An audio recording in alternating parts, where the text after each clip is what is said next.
Ilang college students at digital enthusiast ang sinamantala ang 2-day digital literacy training naman na isinagawa po dyan sa may San Fabian noong June 10 hanggang 11, 2026. Ayon sa ulat, itinuro sa mga kalahok ang basic digital skills at mga paraan ng pagkakakitaan online gamit ang digital tools. Kabilang na dito ang graphic design gamit ang online tools, mobile video editing gamit ang isang software at digital skills monetization. Bukod sa editing tools, pinag-usapan din ang content creation sa paggamit ng social media platforms para sa mas bumenta na masa o sa masa ang kanilang posibleng maging serbisyong iaalok.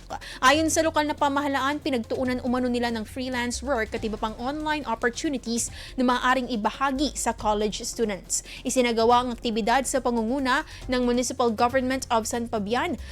Katuwang po ang Department of Information and Communications Technology at Tech for Ed San Fabian. IFM News. IFM News. IFM.